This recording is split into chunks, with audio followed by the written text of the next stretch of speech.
As I look back over the last 12 months, it seems to me that nobody could say that 2022 has not been, for good or ill, an extremely eventful year, both internationally and for Jersey. We've been reminded perhaps that the freedoms that we enjoy and may take for granted, and indeed life itself, are rather more fragile than we might have assumed. In those months, we have seen the invasion of Ukraine and the ongoing struggles of that country to protect freedoms and indeed the very life of a nation. We've also suffered the international shockwaves that have led to a very challenging period of inflation and rising interest rates, which has had a substantial impact on the daily lives of many people, both in Jersey and in the wider world. There have been good things, of course.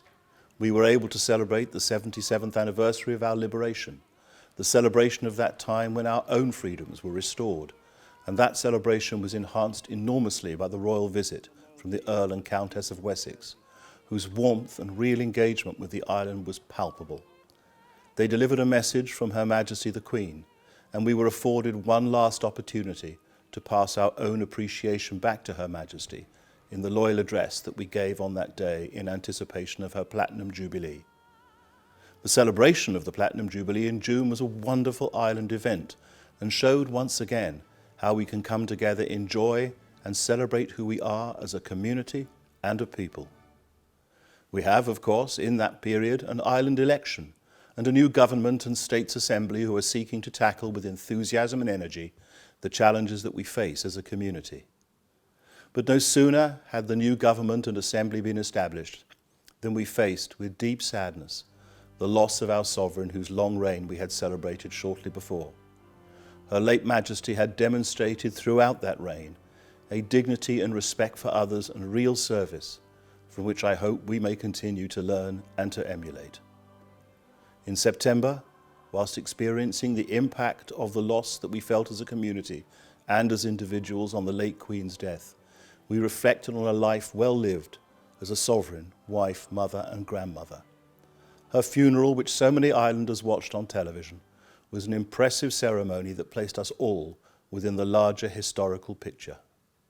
And as we mourned that loss, we also recognised our new monarch, proclaiming Charles III King in the Royal Square, and again we came together as a community in a formal and fitting ceremony where tradition and individuals met. We looked forward at that time, as indeed we must, with hope and expectation. And as much as we have come together as a community in hope and expectation, so we have come together to mourn and to stand in solidarity with those who have lost loved ones in the two tragedies that struck the community earlier this month. We offered what we can in support and will continue to do so.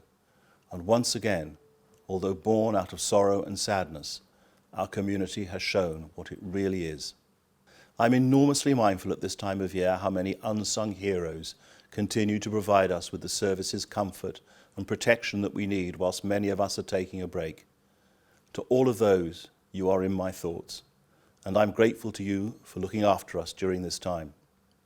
Many of the same people, the emergency services, the civil service, the charitable sector, the faith groups, have all come together to help and support the community in times of sorrow and challenge, as well as in times of joy and celebration. As I look back over the last 12 months at all that's happened, I feel intensely proud of this island and of its people. And whether you keep Christmas in the traditional way, honouring the Christmas message and celebrating with family and friends, or whether you take it as an opportunity to be still and renewed and to reflect, I wish all of my fellow islanders a peaceful and joyful Christmas and a happy new year and a sense of optimism for 2023.